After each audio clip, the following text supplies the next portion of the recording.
for you. Thank you for that. Contrary to popular belief, I actually hate public speaking. I'm the Kalampar in person, like one-to-one, but I hate the public speaking piece. So thank you for that. It is an honor to be introducing the next two fabulous ladies. I got to have a conversation with them. And since public speaking is something I'm working on, I was definitely inspired by their TED Talks, and I think you will be too.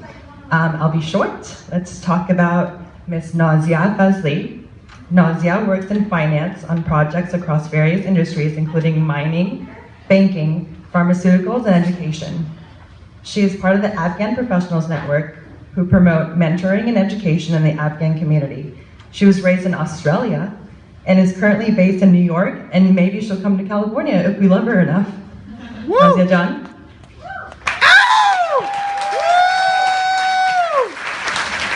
Thank you, Ms. Najon.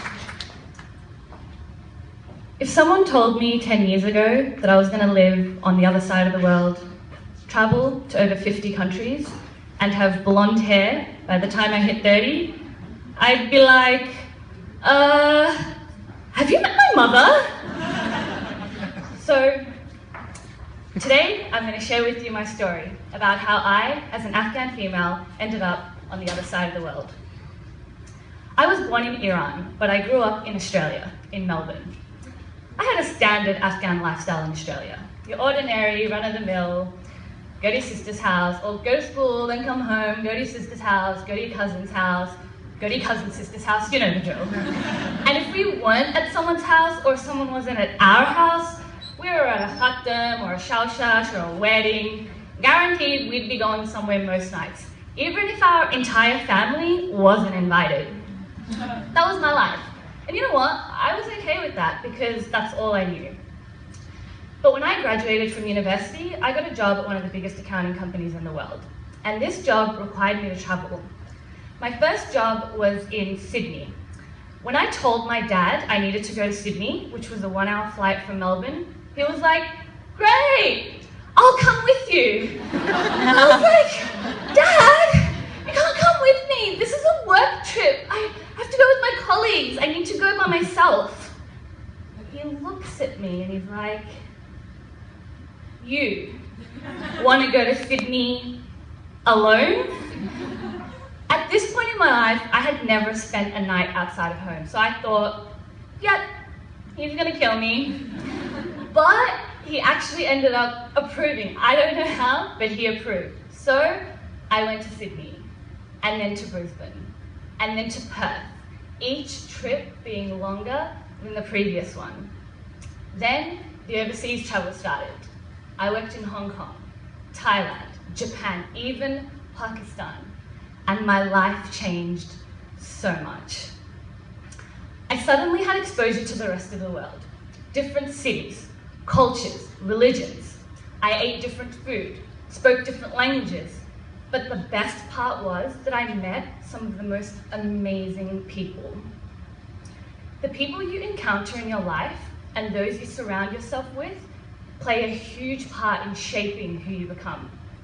I learned that you should never judge anyone until you truly know them, no matter what their beliefs or opinions. So I ended up spending about 4 months in Hong Kong, and I came home and I realized that Australia, my beautiful Australia, the bubble I grew up in, was such a small part of the rest of the world. But at this point, I had crossed a lot of boundaries and the community was asking a lot of questions. What kind of job is this? How can a single girl be away from home? And where did she get those shoes? So, my mum's response to all this, she was like, "You want to keep traveling? Get married. You want to see Rome and see the Colosseum? Get married. You want to figure out how to back up your iPhone? I don't care, Nazieh, just get married." My parents' solution to any problem I had at that point in my life was to get married. So I realized that as Afghans, we grow up with so much support from our family, which is a beautiful part of our culture. But it's also a bit of a hindrance, especially if you're a girl.